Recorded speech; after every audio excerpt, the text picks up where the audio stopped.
And welcome to my channel. उम्मीद है आप सब अपने घरों में स्वस्थ होंगे, अच्छे होंगे और मज़े से होंगे। बच्चों, आज हम पढ़ेंगे illumination of electric bulbs in parallel and series. आज का टॉपिक इम्पॉर्टेंट है, इंटरेस्टिंग है और इस वीडियो को देखने के बाद आपको क्या समझ में आया वो कमेंट बॉक्स में आप ज़रूर कमेंट करेंगे।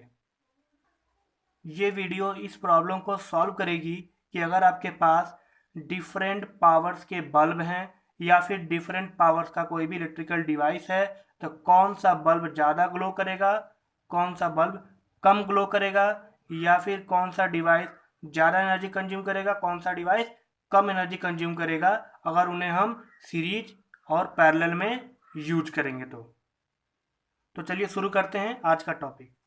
मान लेते हैं कि हमारे पास एक बल्ब है, उसके ऊपर लिखा हुआ है 40 वॉट एंड 220 वोल्ट। तो आप कोई भी इलेक्ट्रिकल डिवाइस लेते हैं उसके ऊपर ऐसे ही उसकी रेटिंग लिखी रहती है। इसका क्या मतलब है कि अगर इस बल्ब को 220 वोल्ट पावर सप्लाई पे ऑपरेट करेंगे तो वह 40 जूल एनर्जी एक सेकेंड में कंज्यूम करेगा। ठीक है। अब इलेक्ट्रिक पावर वाले चैप्टर में मैंने बताया था कि पावर का फॉर्मूला होता है P equal to V square upon R. आप उस चैप्टर को देखने के लिए ऊपर आई बटन को टैप करके देख सकते हैं। अब इस फॉर्मूले से हमें मालूम चला कि P और R के बीच में जो रिलेशन वो है इनवर्स रिलेशनशिप। मतलब अगर पावर ज़्यादा होगा तो रेजिस्टेंस कम होगा और अगर पावर कम होगा तो रेजिस्टेंस ज़्यादा होगा। इस बात को ध्यान रखिएगा। अब मान लेते हैं हमारे पास 3 बल्ब हैं।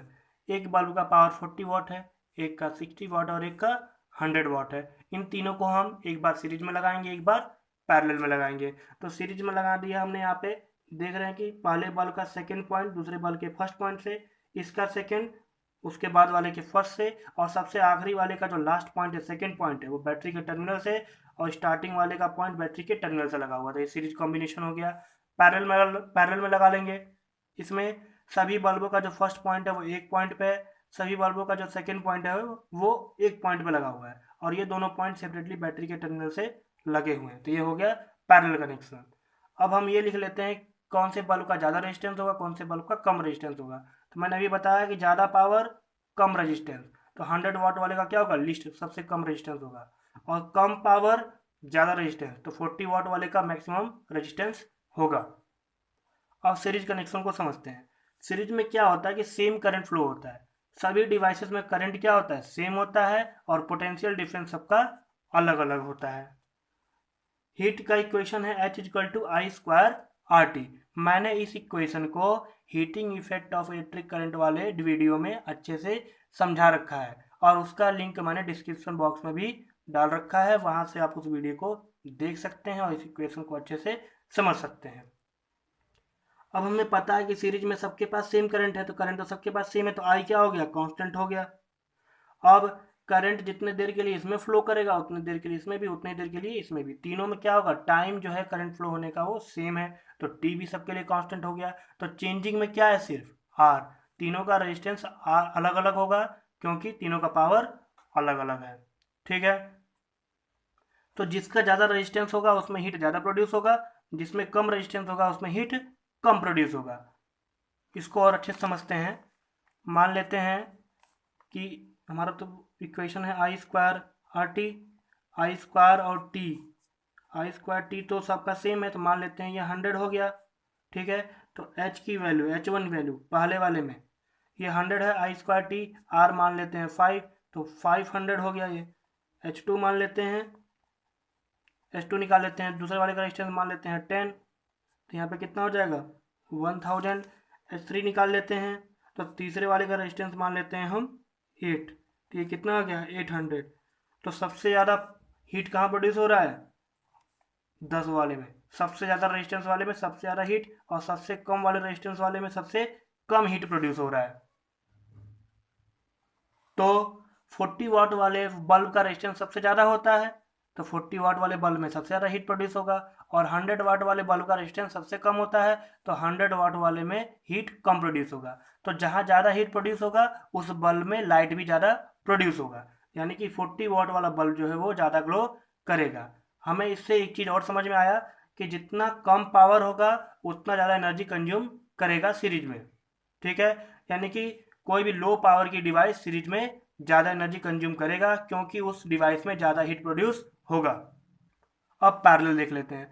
पैरेलल में क्या होता है, वोल्टेज सेम होता है, तीनों डिवाइस में वोल्टेज क्या होगा, सेम होगा, लेकिन करंट क्या होगा, तीनों में अलग अलग होगा। तो यहाँ पे जो हीट का इक्वेशन होगा वो होगा H equal to V square T upon R. अब V square T upon R कहाँ से आया, इस आई की जगह पे, आई की जगह पे आप ओम्स लॉ से, आई की जगह पे ओम्स लॉ से आप वी अपॉन आर रख देंगे, तो ये इक्वेशन जो है हीट का वो बन जाएगा V square T upon R. ठीक है, अब इस इक्वेशन में जिसका रेजिस्टेंस सबसे कम होगा उसमें हीट सबसे ज़्यादा प्रोड्यूस होगा, और जिसका रेजिस्टेंस सबसे ज़्यादा होगा उसमें हीट सबसे कम प्रोड्यूस होगा। क्यों, क्योंकि वी तो सब में सेम है, और टाइम क्या है सप्लाई का, सप्लाई का टाइम भी तीनों के लिए सेम रहेगा, तो वी स्क्वायर टी तो कांस्टेंट रहेगा, चेंज सिर्फ आर होगा। इसको और अच्छे से समझते हैं। हमारा इक्वेशन है H equal to V square T upon R. अब वी स्क्वायर टी जो है वो सब में सेम है, तो चलो मान लेते हैं वी स्क्वायर टी जो है 100 है, तो एच वन निकाल लेते हैं, तो V square T upon R one मान लेते हैं 5 है। वी स्क्वायर टी क्या है, 100 है, 100 डिवाइड बाई 5, 5 से काट देंगे 20 हो गया। एच टू निकाल लेते हैं, वी स्क्वायर टी क्या है, 100 है, 100 अपॉन आर टू को हम 10 मान लेते हैं, कट करेंगे कितना हो जाएगा 10। एच थ्री निकाल लेते हैं, एच थ्री के लिए हम आर थ्री को मान लेते हैं 20, डिवाइड करेंगे तो कितना आ जाएगा 5। तो सबसे ज़्यादा हीट कहाँ प्रोड्यूस हो रहा है, यहाँ पे, जहाँ पे रेजिस्टेंस कम है वहाँ पे हीट ज़्यादा प्रोड्यूस हुआ है, जहाँ पे रेजिस्टेंस ज़्यादा है वहाँ पे हीट कम प्रोड्यूस हुआ है पैरेलल में। तो 100 वाट वाले बल्ब का रेजिस्टेंस क्या है, सबसे कम है, तो सबसे कम वाले रेजिस्टेंस में क्या होगा, हीट ज़्यादा प्रोड्यूस होगा, तो 100 वाट वाले बल्ब में हीट ज़्यादा प्रोड्यूस होगा, तो लाइट भी क्या होगा इसमें, ज़्यादा प्रोड्यूस होगा। तो 100 वाट वाला बल्ब ज़्यादा ग्लो करेगा और 40 वाट वाला बल्ब इसमें कम ग्लो करेगा। तो इससे हमें एक चीज़ और समझ में आया कि जितना ज़्यादा पावर होगा पैरेलल में उतना ज़्यादा एनर्जी कंज्यूम करेगा, मतलब पावर ज़्यादा होगा तो उसमें हीट प्रोड्यूस ज़्यादा होगा, हीट प्रोड्यूस ज़्यादा होगा तो एनर्जी ज़्यादा कंज्यूम करेगा। इसीलिए जब हम अपने घर के लिए कोई इलेक्ट्रिकल डिवाइस लेने जाते हैं तो कम से कम पावर वाला इलेक्ट्रिकल डिवाइस लेना चाहिए, क्योंकि इसमें पावर का, एनर्जी का कंजम्पशन क्या होता है, कम आता है। चलिए इस पर एक न्यूमेरिकल भी कर लेते हैं। Two bulbs 25 watt 120 volt rating का एंड 200 वॉट 120 वोल्ट रेटिंग का were connected in series across a 200 volt supply. One bulb burned out, which one was burn and why. बोला है कि दो बल्ब है, एक का रेटिंग ये दिया है 25 वॉट 120 वोल्ट, दूसरे का है 200 वॉट 120 वोल्ट। दोनों को जो है सीरीज में कनेक्ट किया गया है 200 वोल्ट पावर सप्लाई से। तो देखो मैंने कर दिया यहाँ पे 200 वोल्ट पावर सप्लाई के साथ सीरीज में कनेक्ट कर दिया है। अब बोला है कि कनेक्ट करते ही एक बल्ब इसमें से जल जा रहा है, तो कौन सा बल्ब है जो जल जा रहा है, तो हमारा आंसर है 25 वाट वाला बल्ब जो है वो जल जाएगा।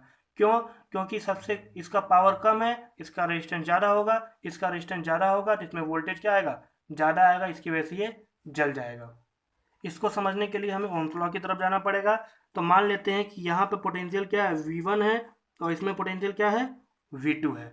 तो V1 की वैल्यू क्या होगी, IR1, V2 की वैल्यू होगी IR2।